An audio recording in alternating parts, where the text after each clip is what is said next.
Incomparable. Incomparable. What goes across your mind when I tell you that you, my friend, can be and probably already are incomparable? What does it mean to be incomparable? It means that you have the freedom to set higher prices, to demand a higher salary, to explore new service models, and step outside of the box. You end up beating creative burnout before it starts because you bake options to grow and change inside of the DNA of your business because you are doing the blue sky work. You are out in a league of your own. There is no one like you as opposed to being a follower. You are heading up the charge. But how do we do that? Well, you become incomparable by solving problems and, spoiler alert, you make more money that way. The problem is, we don't know what problem we need to solve or how to become incomparable. In this episode, however, we will figure that out together. This episode answered the money question, why would I choose you over your competition, will allow us to define the problem that you solve so you can position yourself as the irresistibly perfect solution. We will also realign your products and services to put the problem in the center so you can lean into your unique essence and the deep desires of your future clients.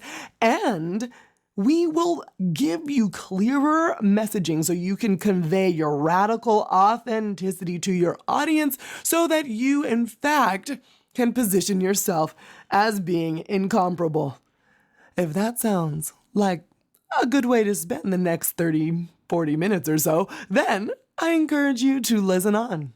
All right, let's go. Welcome to the Flourishing Entrepreneur Podcast with Aleya Harris. If you're looking for actionable ways to stand out from the crowd by standing in your power, you've come to the right place. Each week, we help you and your fellow empire-building entrepreneurs become radically authentic and tap into your unique story to attract your ideal clients. Listen in and learn how to use energy alignment techniques and tried and true marketing strategies to transform from a leader to a legend. And now, your host, Powerhouse Story Brand Certified Guide, award-winning marketer, bioenergetic business coach, and Japanese whiskey lover, Aleya Harris.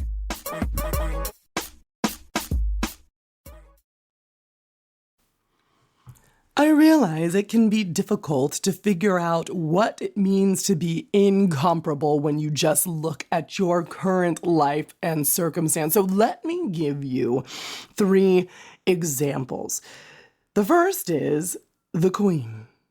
The Queen Bee, Beyonce. She is known for excellence, and people are like, well, what problem could she possibly solve? Well, the problem she solves is actually empowerment. Yes, if you want to listen to some good music, you could put her on, or yes, if you want to, see some fashion inspiration, you can look to her. But her overall theme, the thing that sets her apart is that everything that she does is about empowerment. And this has paid off. She is the artist with the most Grammy wins of all time, and her average concert ticket price is $1,000. Incomparable. The next one is something that one day I will maybe have in my closet. It is a Birkin bag. And I don't know, if you listen to like Cardi B or anything like that, you maybe have heard of Birkin bags, but these bags are highly, highly, highly expensive.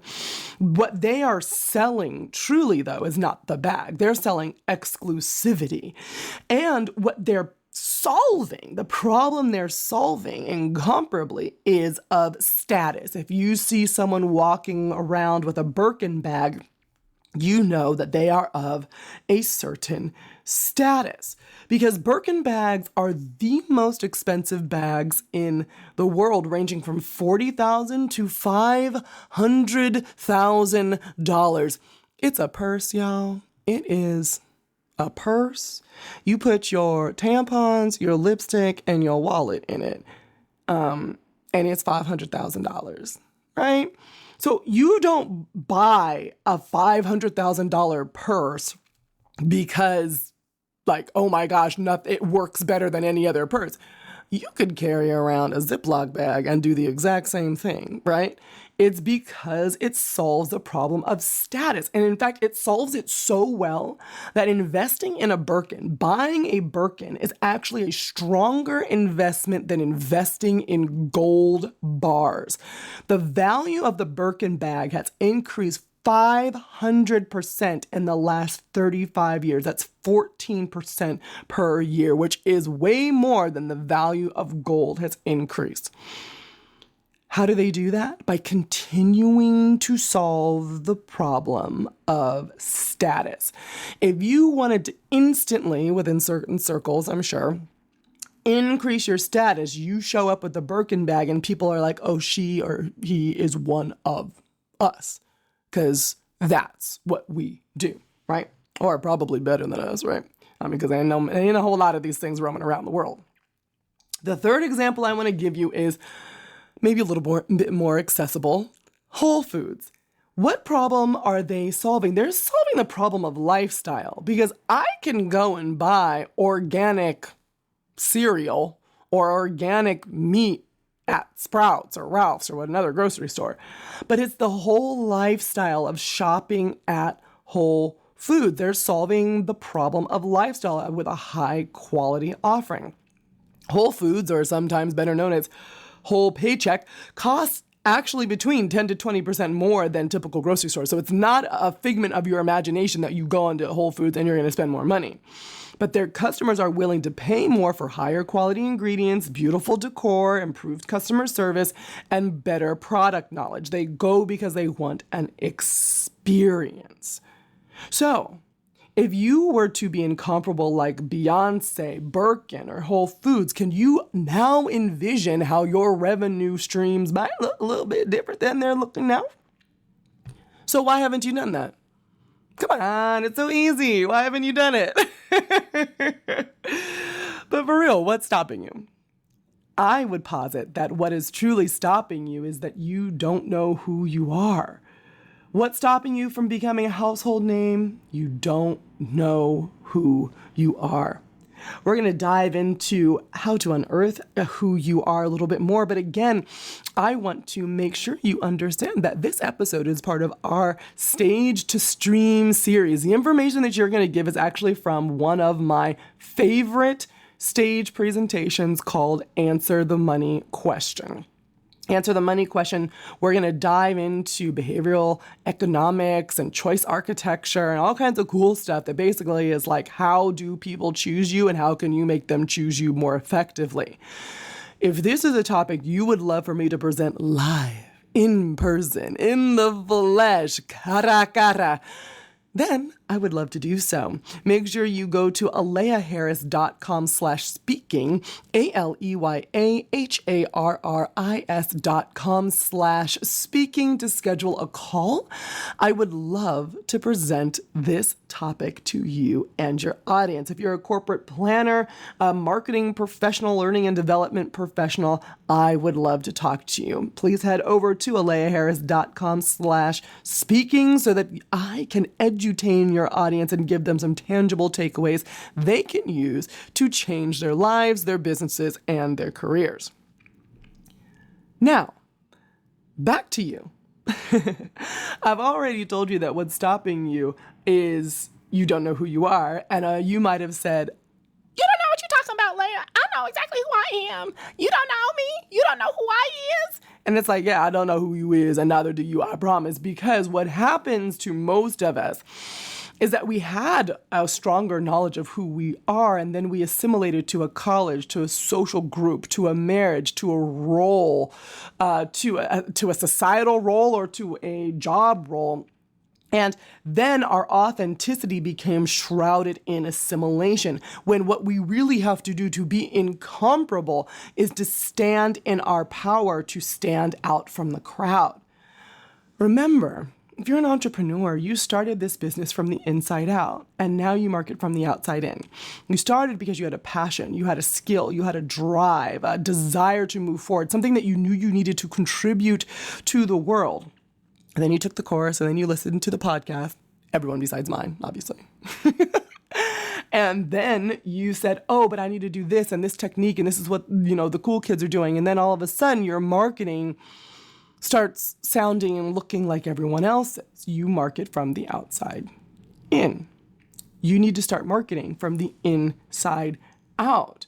Because the answer to the question, why would I choose you over your competition, is inside of you, and we need to unearth it. One of my favorite quotes, I mentioned it on this podcast probably several times, is your biography becomes your biology. Your biography becomes your biology, and that's by Caroline Myss. If you think about the way that you live your life, it becomes embedded inside of who you are physically. So that means, as no two bodies are the same, no two lives are the same. As you're living, you're shaping your current experience, the experience that you live of yourself, and the experience that others have of you. But what happens is then we only take the good parts and we want to show the good parts out. And really what we need to do is to take all of it holistically to figure out what is the story that we need to tell. What are we using to bust through that assimilation and come back to our radically authentic selves? I was at a podcast conference called Outlier. It was great. It was great, a really great conference.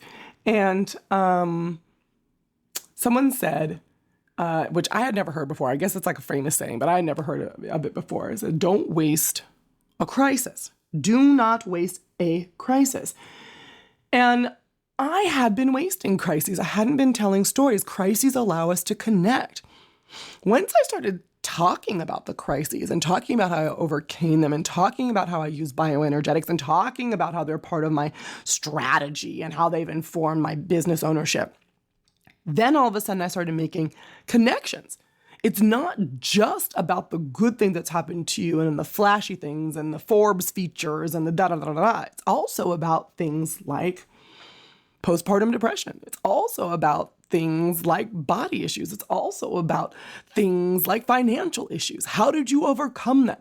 Because then you're showing empathy. Then you're demonstrating also authority because you personally overcame them and you can help other people do the same, or you can relate to people that you work with and help. So when you're thinking of your biography, I want you to first start writing down, what are all the crises that you've gone through? It could be something as small as I stubbed my toe to as large as I'm a cancer survivor. What are all the crises?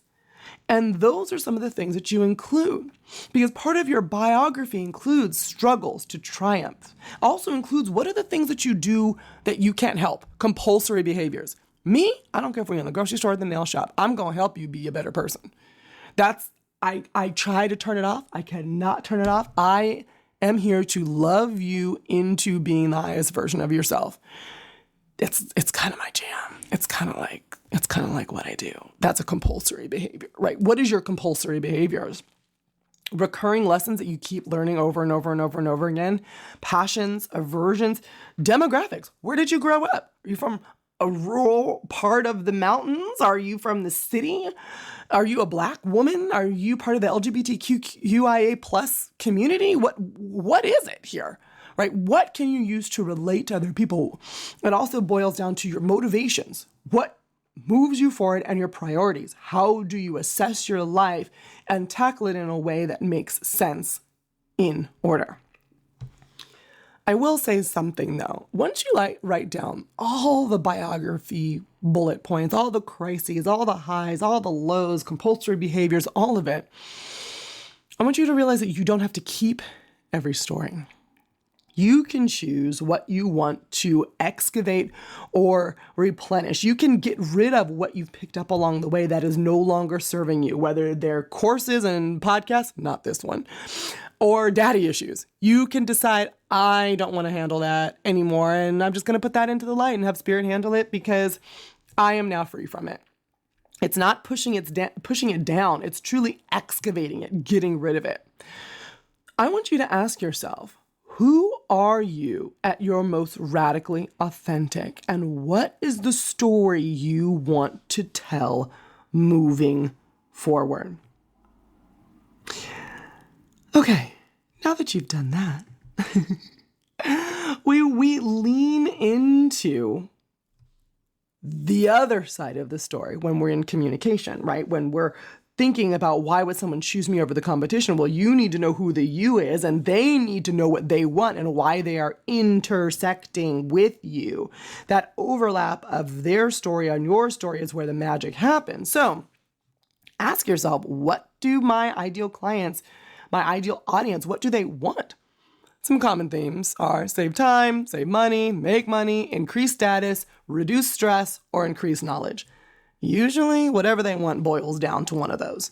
So jot down a few ideas. Think about, what do they want?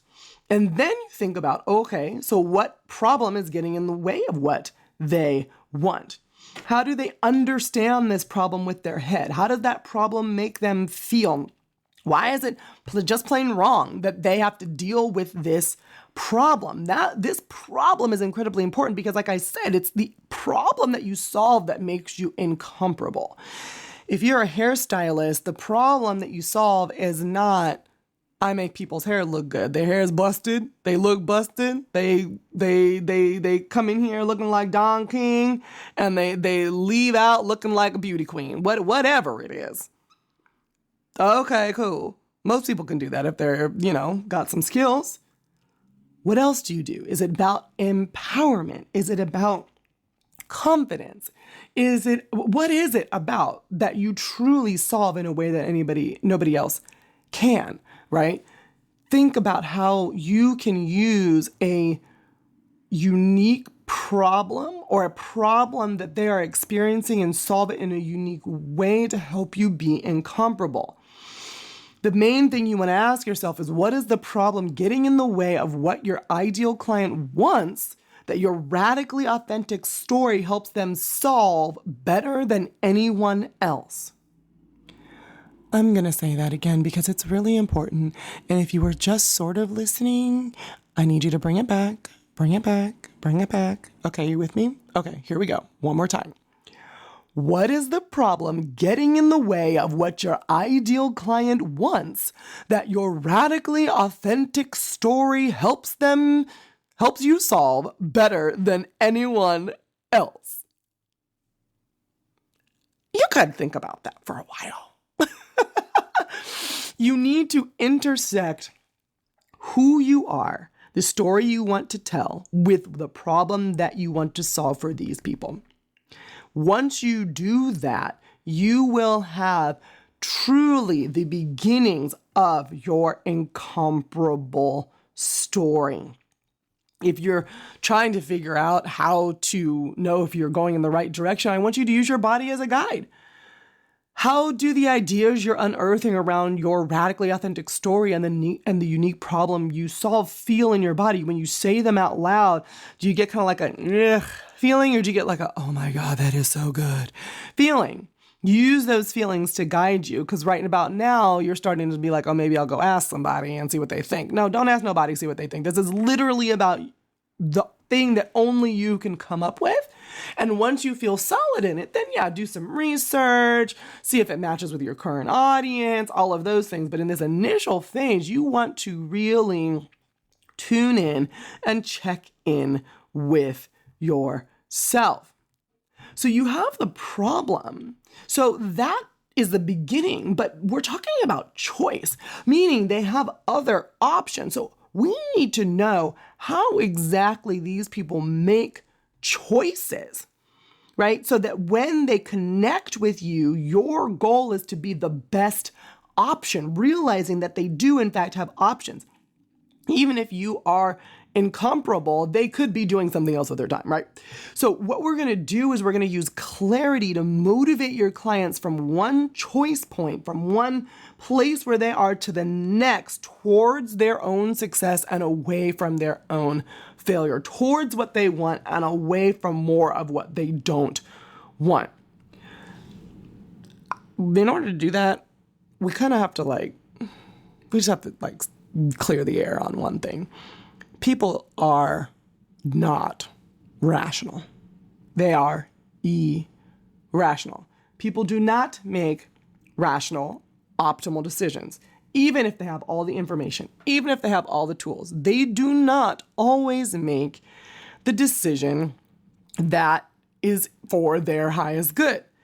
We're making decisions based on emotion, bias, and just whim and randomness, even when we feel like we are making a logical decision. Don't believe me? Okay. Let me run some scenarios by you right quick. You trying to lose weight? Trying to fit up, tone up? Okay. Have you eaten sweets recently? If the answer is yes, then why did you make that irrational decision? I thought you were so goal-oriented, right? Or do you have to get up early tomorrow, the next day, during the week? Well, then why did you stay up, or do you stay up watching movies or K-pop dramas until 2, 3 in the morning, right? That's not a rational decision. Or why is it that you do not just put your phone down when that certain someone texts you and you know they toxic, girl, you know they are not good for you. I don't care if it's a lover. I don't care if it's that friend. I don't care. You know you're not supposed to be talking to them. And yet, you do, right? We make irrational decisions, I would posit, more frequently than rational ones. So with that in mind, why do you try to market to rational people thinking that they make linear thought choices, right? We're like, oh, well, if I present this solution to them, they're just going to be like, that's great. I'm going to take it. And that's all I need. That's how we think people operate, but that's actually not how they operate. Choices are made based on 6 choice point principles. This is how your ideal customer makes decisions. There's 6 of them. I'm going to read out the names of all 6 and choose a couple of my favorite ones to talk about. If you want to hear all of them, however, you could book me as a speaker for you and your audience. Go to aleyaharris.com/speaking, and we can talk about all 6 of them when I present to your live audience. Go ahead and book a call at aleyaharris.com/speaking. The 6 choice point principles, say that 10 times fast. Choice point principles are 1, the overconfidence effect. 2, temporal discounting. 3, loss aversion. 4, anchoring. 5, societal norms. And 6, the peak end rule. I am first going to talk about temporal discounting. Temporal discounting is basically, I want my problem solved right now. We respond to immediate rewards rather than those that require a wait. If you're offered $10 right now or $15 next month, you're going to choose the $10 right now. So I want you to ask yourself, how can you provide quick wins in your lead generation, content creation, and package structure to make the reward immediate right now? What can I get them right now? It might not even be the whole thing, but what little bit of goodness can I get them right now? The next one that we're going to talk about is loss aversion. People don't actually care what you're going to give them as long as you don't take anything away. We actually hate losing more than we love winning. We would rather, it's so sad. We would rather keep a big hot mess than risk losing that big hot mess to get something better. Crazy, right? Hey, people. So I want you to ask yourself, in your marketing language, how can you play up the stakes, the pain from the loss, to motivate action? So how can you say, okay, if you keep what you have, this is what is all the bad things that'll happen. Don't be too heavy-handed, but these are the bad things that'll happen, right? So don't solely focus on the positive outcome of working with you. Focus on what would happen if they don't work with you as well. Those are the two that I'm going to talk about. There's so many other juicy ones.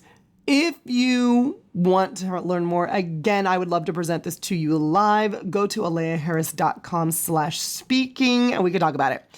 If you don't have access to a live audience and you're not a corporate event planner, marketing executive, or learning and development professional, and you just really want to know, that's fine. I'm not stingy. You can send me an email. Go send me an email at aleya@aleyaharris.com, ALEYA@ALEYAHARRIS.com, and I will tell you all 6 gladly. Okay, so now that you know a couple of the ways that they make choices, these irrational, lovable humans, now you get to play. You get to become a responsible choice architect. You know how they choose. Now it's time to influence the choice. A choice architect is an empire-building entrepreneur like you, or someone that's an executive. That might also be you. I've started to get more corporate executives listening to the podcast, so you're going to start hearing a little bit more of that language happening. So if that's you, I see you too, boo. That's you. And you use positive reinforcement and implicit suggestion to create an environment that influences decision-making behavior. You are going to nudge them towards their highest good. Make sure, though, that you're nudging them towards the good and you're not just being manipulative. There are 3 ways to be a choice architect. 1, you need to pad the path of least resistance. 2, you need to present apples to applesauce transformations. And 3, you need to realize that you are 1 in a million. And in fact, that is a really bad thing. You don't want to be 1 in a million. You want to be 1 of 1. Let's talk about those 3. First, let's talk about padding the path of least resistance. People are lazy, like soup's lazy. Like, if they could accomplish something by sleeping, they would, right? So you need to figure out how you can make inaction active, because the easiest choice is to do absolutely nothing, and you want your processes and systems to get as close to doing nothing as possible. Some examples of this are things like auto-renewing services unless they cancel, sending emails unless they opt out, setting approvals to process automatically after a set time period, setting up pre-checked default options on proposals or website purchase forms. Some of these things you might always be doing, but now I want you to look for other ways to pad the path of least resistance, to make it like they do nothing to get the result, and then they do nothing to become and stay a client because you're taking great care of them. So ask yourself, how can you pad the path of least resistance in your favor? The second is presenting apples to applesauce transformation. Apples to applesauce is, it takes 2 apples to make 1 cup of applesauce. It's pretty easy, right? But then I start asking ridiculous things like, how many megapixels do you need to get a great photo from your iPhone? I don't know. I don't even know how. I have an iPhone. I don't even know what number I'm on, truthfully. I don't think it's the latest. I think it's a 13. It's the one with the 3 cameras and a triangle. We're going to call that a 13. It's green. I don't know. If you know, let me know. I'm sure there's a way to figure it out. It's not as exciting as it was when it was like iPhone 6 or iPhone 4. And I was like, ooh, that was exciting. At like 13, 14, or whatever number this is, that doesn't get my jollies anymore. I mean, it's a great phone, but not as exciting. So I have no idea how many megapixels it has, it's capable of, or how many it takes to get a good picture. But yet they still sell like, oh, the megapixels, all the megabytes and the mega things. I don't know what that means. Is it worth paying more for more megapixels? How much more? I don't really know. A better approach could be tell customers the camera can produce quality photos at 4x6 inches or 9x12 or a poster size, or give me something that I can understand that would make sense to me in my life, right? That's apples to applesauce. So for example, a non-phone example, an unclear version of saying this is purchase this course and you'll have a better organization system. Not bad, right? Like, I understand there's a direct line between me having a better organization system and the course, but apples to apples is for every $1 you spend on this course, you will save 1 hour of administration time. Now I'm listening, because then I can be like, oh, this course is $50. I'm going to say 50 hours, right? That's apples to apples, 1-to-1, $1 to 1 hour. That clarifies the path and helps you present apples to apples transformation. So I want you to ask yourself, how can you outline your service to show how their input will get them their desired output? Input, output, input, output. That's what you're thinking of. Input, output. I just wanted to say, can I just say it one more time? Input, output. Okay, that's it. And the third thing, you're 1 in a million. That's unfortunate. Help your ideal client prioritize their choices. Because you are 1 in a million, you need to at least be at the top. Even if you feel like you're incomparable now, they have other choices. So you need to figure out how you can weigh the areas of your expertise more greatly and eliminate the other options. This is a pretty cool method. I'm going to give you an example for something that a course that I don't actually have, but when I was creating this presentation, I was like, oh, maybe I should have this course. I sold my own self on the course just by using this technique. So to make yourself the obvious choice, you first list the aspects your ideal client will use to base their decision. Some examples of this might be proximity, price, feature set, or experience. What are the things that they consider if they're gonna buy from you? Second, you're gonna rank those aspects in order from what you do the best to areas of greatest opportunity. Notice, I didn't say from necessarily like the thing that everybody else is doing or what everybody else leads with. Rank what you do the best, what you want to lead with to your area of greatest opportunity, where you can deliver the most to where, you're all right. You make it by, right? Then third, you're going to establish cutoff levels. Example, if you're talking about distance, it's not going to be over 100 miles from a central point. It's going to be between a certain price range. It must have these certain features. And then 4, you're going to use marketing language that encourages your ideal client to eliminate anything that doesn't meet their criteria and present your business as the clear finalist. You're going to remind your ideal clients of what they deserve based on the decision criteria. You're saying this is why you're basing your decision, right? So you deserve the best in each of these areas. Okay. I know it's hard to understand from just that, so I have an example for you. Yay! I know, I'm excited about it too. Okay, so let's say you're a coach with an online course that helps female entrepreneurs become professional speakers.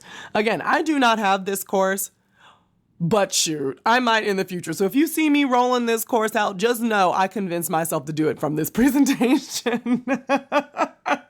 Okay, step 1, decision aspects.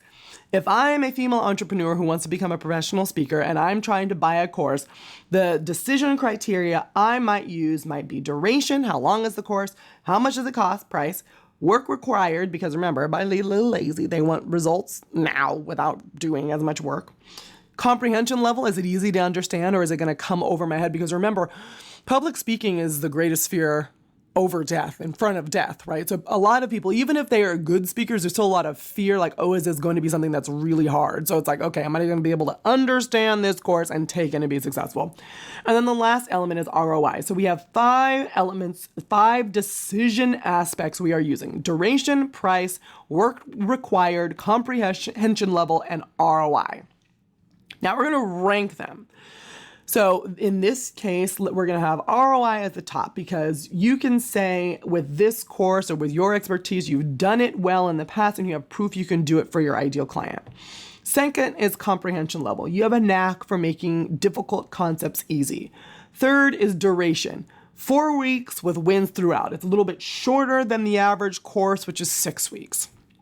4, the work required. The program only works if you work it. So that's why the work required is a little bit lower, because it actually does take work. 4 weeks of work. So you're like, okay, let me not lead with, it's going to take a lot of work. Let me not lead with that. Let me lead with that. The program, I'm going to lead with ROI and put the work required towards the end. And then price is also at the very, very end. Because of the established ROI, because you know you can get results, the program is not cheap. You get what you pay for. Okay, so that's the ranking. ROI 1, comprehension level 2, duration 3, work required 4, price number 5. So then you establish as step 3, the cutoff levels. ROI. we're going to say you guarantee you make your money back within the first 90 days of booking, or we will work one-on-one for 30 days to improve your results. Comprehension level. The concepts are so easy to understand a sixth grader could get them. Duration. In the 4 weeks of the program, you will get closer to your goal of becoming a professional speaker. It could take you months or years to get the same results on your own. So you're saying, we're cutting this off at 4 weeks. You don't want months and years to do this. So we will help you get it done in a shorter time. Work required. 16 hours of dedicated time over 4 weeks. That's how much it will take you to become a professional speaker.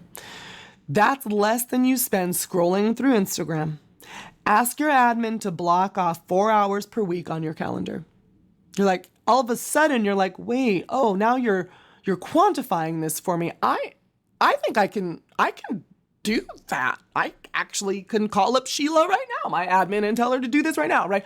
You're quantifying, you're setting up like this is not going to take forever. It's a short amount of time. It's 4 weeks. You can give me 16 hours to make you more money. And then price. Yes, it does cost $2,997.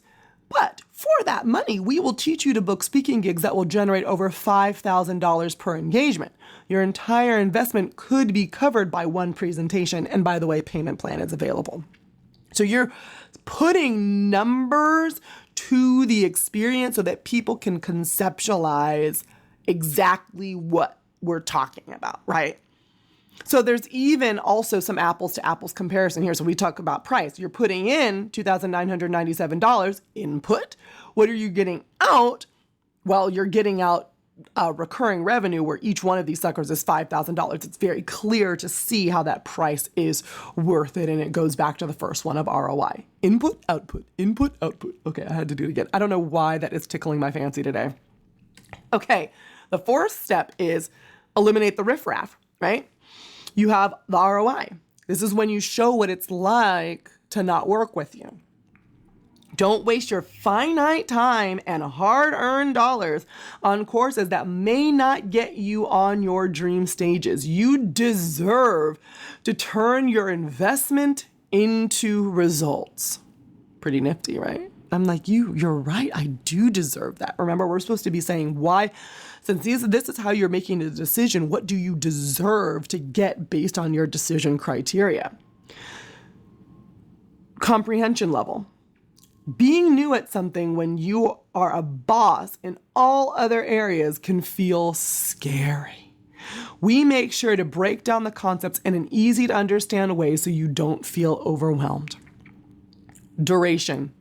While a standard 6-week course may seem like it would better prepare you to present to a crowd of adoring fans, it's most likely actually just stuff with fluff you don't eat. Cut through the noise and get the essentials to help you be a better, coveted, and cash-flowing speaker. Work required. Worksheets and downloadable PDFs, they're great. But they won't help you when you're on stage. You're not going to be able to whip those out to know if you're doing it right. Instead of spending your time filling out documents, your course homework is primarily self-recorded speaking videos that are reviewed by our experts who will give you tailored feedback. Nothing beats learning by doing. All of a sudden, you're like, wait a minute. What? That does eliminate the riffraff. That is different, right? And price. Yes, you can find less expensive speaking courses out there, but how effective are they? You get what you pay for. Just like how your products or services aren't the least expensive option because of your expertise and knowledge, our course is designed for those who value quality. So there you go. We've gone through all 4 steps for this course. We've listed the aspects, we've ranked them, we've established cutoff levels, and we have removed the riffraff. This is also, BT Dubs, a great way to outline a new product or service. I'm telling you, this product that I just listed for you, this course does not exist. But because I put it in this framework, it forced me to think of ways that I could be different. Like that thing about the PDF and not having the PDFs, right? I was like, that makes it like every other course. What's a point of difference? How will this stand out? How can this course be incomparable? How can it be incomparable? Oh, we can do those live recorded videos, right? That is a much better way. Using this framework can help you build new services or take your current services that are all mushy and hard to understand, or they sound like everybody else's, and make them truly stand out. So that's now that you know how they make decisions, how you will influence them. So when they ask you the question, why would I choose you over your competition? You say, because I have the radically authentic, effective, best fit solution to your problem, and I make the decision-making process easy. That's why you should choose me over my competition. If you've enjoyed this episode, which I certainly hope that you have, I invite you to book me as a speaker for your live event. Again, go to aleyaharris.com/speaking and schedule a call. I have enjoyed talking, I say with you, not at you, because I hope that you will email me, you'll book me, we get to get this two-way conversation going. Also, I invite you to like and subscribe to this podcast. I don't say that very often because truthfully, I find it really annoying, but it does work to ask. So I'm going to ask, please do rate this podcast. 5 stars are always best, and help me grow so other people can hear this message.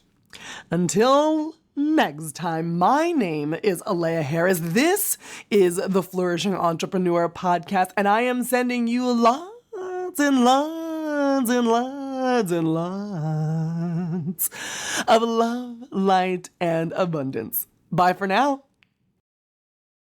Thank you for listening to this episode of the Flourishing Entrepreneur Podcast with Aleya Harris. Vibing with what you hear? Leave a 5-star review to spread the love, and be sure to click subscribe. We wish you love, light, and abundance. See you next time.